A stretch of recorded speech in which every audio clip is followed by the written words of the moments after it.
Shalom dan salam sejahtera kepada semua kawan-kawan dan saudara-saudara yang ada di luar sana, dan kepada semua pelanggan-pelanggan yang dihormati sekalian.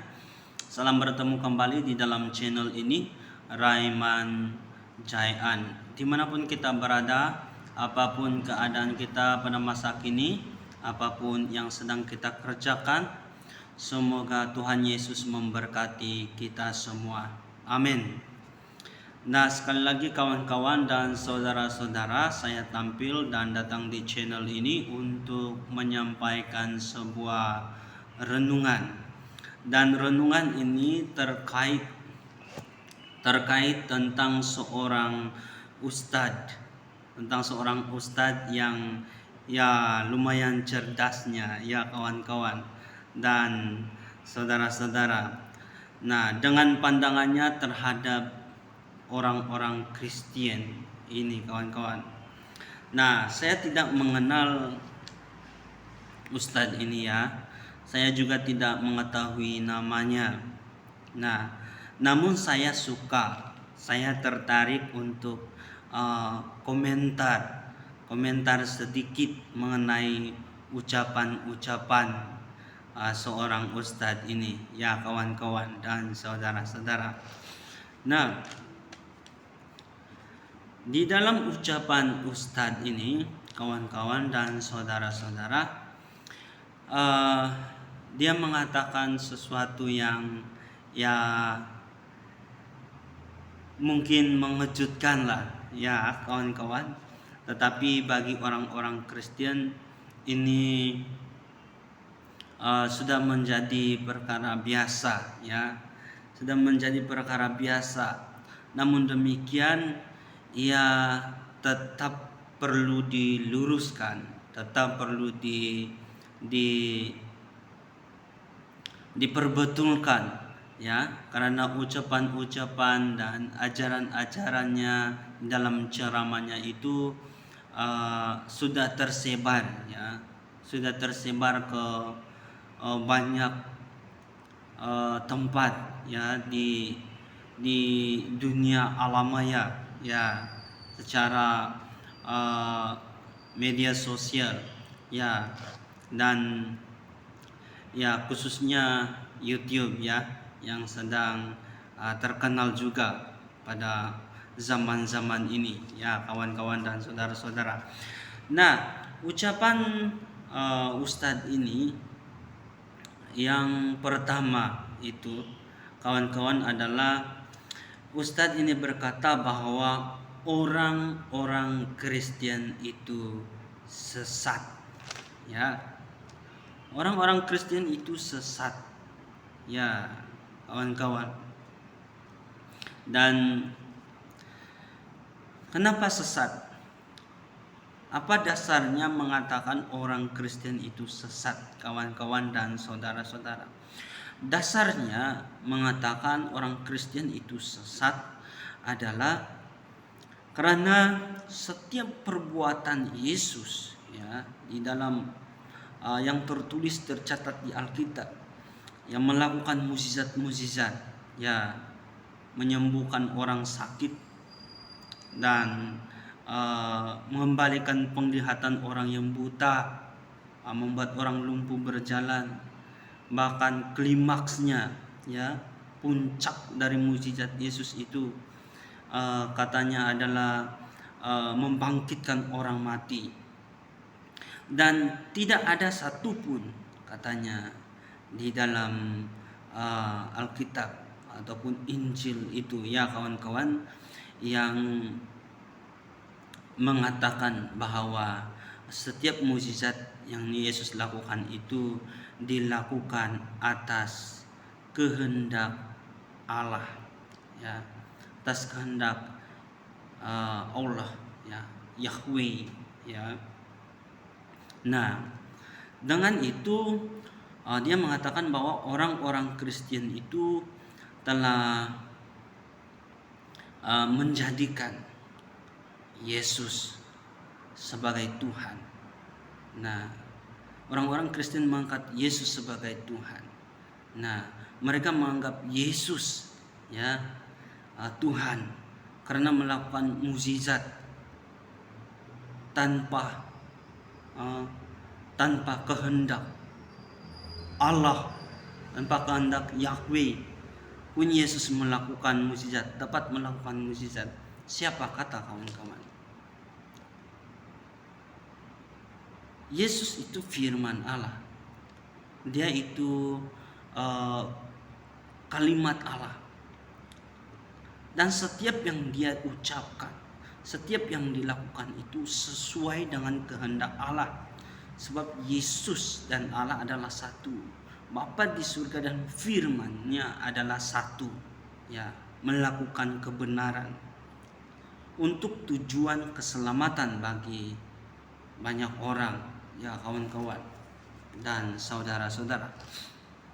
Nah, kalau kita melihat di dalam 1 Petrus ayat 2, 1 Petrus pasal 2 ayat yang ke-24 sampai ayat yang ke-25, ya kawan-kawan.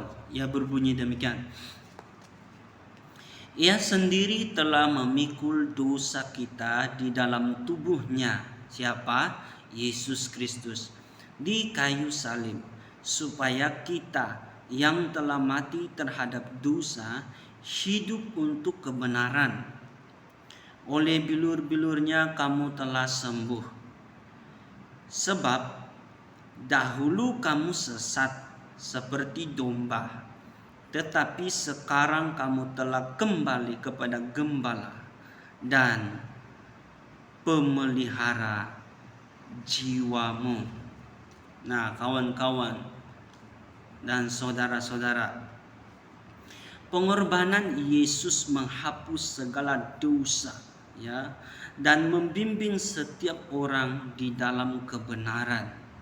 Kawan-kawan dan saudara-saudara, memang sebelum kita percaya Yesus, kita semua sesat, ya. Kita semua sesat dari Allah, jauh dari Allah, jauh dari Allah Bapa, ya. Tetapi setelah kita percaya menerima Yesus Kristus di dalam kehidupan kita, kawan-kawan dan saudara-saudara, Allah memelihara kita, ya, memelihara jiwa kita di dalam Gembala Agung, yaitu Yesus Kristus. Ya kawan-kawan, dulu kita memang sesat, tetapi kita sudah dibawa, dipimpin oleh Gembala Agung, yaitu Yesus Kristus, sehingga kita mengenal Allah yang hidup di dalam kehidupan kita, yang memelihara jiwa kita daripada kebinasaan dan hukuman, ya kawan-kawan dan saudara-saudara. Nah, bukan saja Ustadz ini mengatakan orang Kristen itu sesat, dia menambah satu lagi perkara yang lebih keras lagi, ya, lebih sadis lagi. Dia katakan begini: orang Kristen termasuk golongan orang dolim, ya. Apa itu dolim, kawan-kawan dan saudara-saudara? Nah, dolim itu adalah zalim, ya, perbuatan dosa, ya. Ini zalim di dalam bahasa Arabnya, ada tulisan Arabnya, ya, dolim, ya. Dalam ajaran Islam, ya, adalah meletakkan sesuatu atau perkara yang bukan pada tempatnya. Orang yang berbuat zalim disebut zalimin, dan lawan kata dari zalim adalah adil. Artinya orang Kristen itu dianggap pembuat dosa, ya, pembuat kejahatan, ya. Nah, mengapa demikian? Karena itu yang diakui oleh kitab suci mereka, kawan-kawan dan saudara-saudara. Nah, karena kita tidak seiman, kita tidak sepercaya dengan mereka, ya. Kita tidak sama Tuhan, kita tidak sama agama dengan mereka. Nah, maka kitab sucinya juga, ya, mengatakan bahwa orang-orang Kristen itu termasuk golongan-golongan dolim, ya, penyembah Allah, penyembah yang bukan menyembah Allah, ya, oleh mereka lah. Sebab oleh mereka dan Tuhan kita Yahweh memang tidak sama, ya kawan-kawan dan saudara-saudara, berbeza, ya kawan-kawan. Nah, dalam hal ini kita menjawabnya sesuai dengan apa yang tertulis di dalam Alkitab, ya kawan-kawan. Di dalam Efesus 2 ayat 1 sampai 10. Saya membacakannya saudara-saudara. Dan tajuk besarnya di sini adalah semuanya adalah kasih karunia. Kamu dahulu sudah mati karena pelanggaran-pelanggaran dan dosa-dosamu. Kamu hidup di dalamnya karena kamu mengikuti jalan dunia ini. Karena kamu mentaati penguasa kerajaan angkasa, yaitu roh yang sekarang sedang bekerja di antara orang-orang durhaka. Sebenarnya dahulu kami semua juga terhitung di antara mereka. Ketika kami hidup di dalam hawa nafsu, daging, dan menuruti kehendak daging dan pikiran kami yang jahat. Pada dasarnya kami adalah orang-orang yang harus dimurkai, sama seperti mereka yang lain.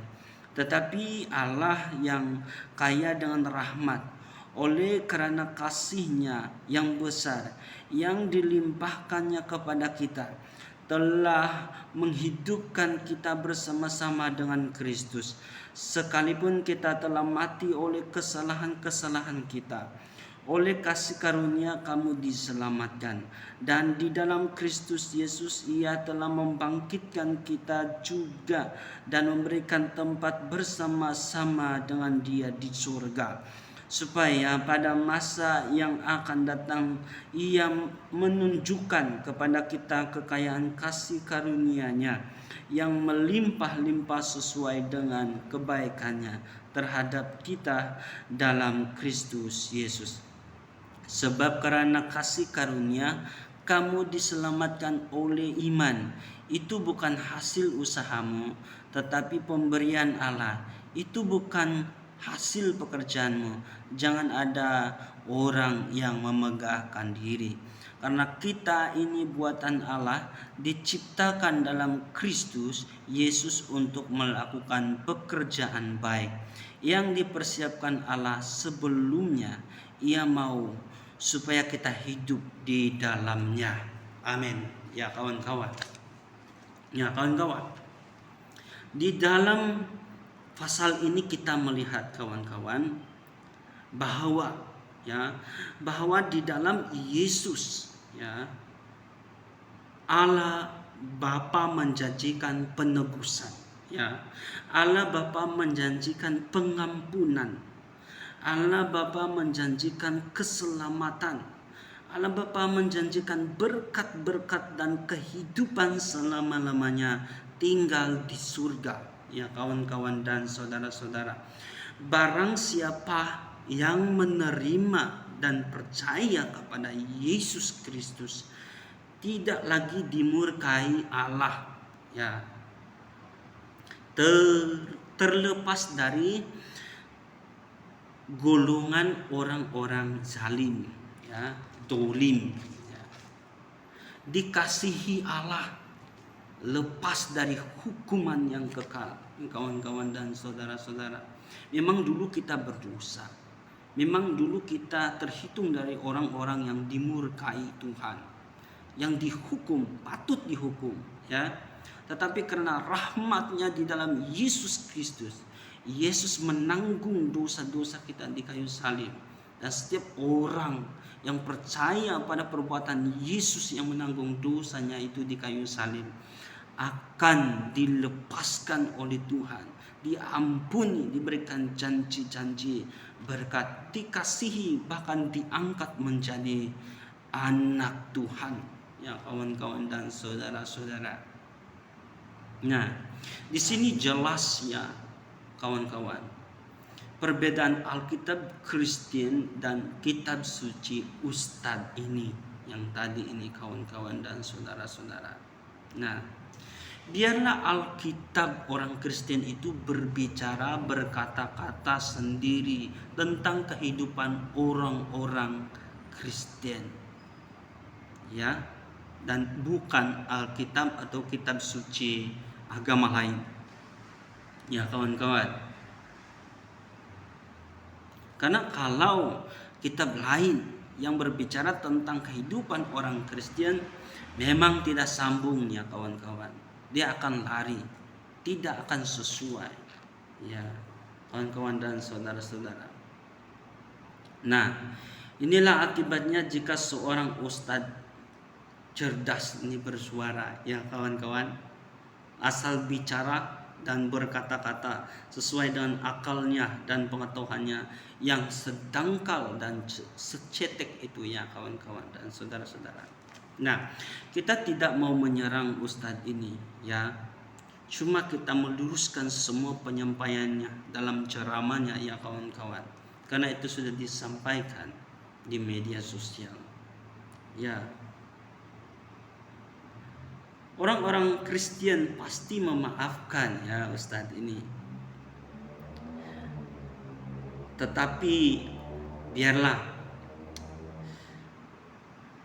sedikit lebih cerdas lagi ya ke depannya, semua orang-orang yang berceramah seperti ini biarlah lebih cerdas lagi, lebih sedikit cerdas lagi ke hadapan sana, ya, supaya tidak menyinggung dan menyentuh kepercayaan dan iman agama orang lain, ya kawan-kawan dan saudara-saudara. Nah, demikian renungan pada kali ini kawan-kawan dan saudara-saudara. Terima kasih sudah menonton sampai selesai.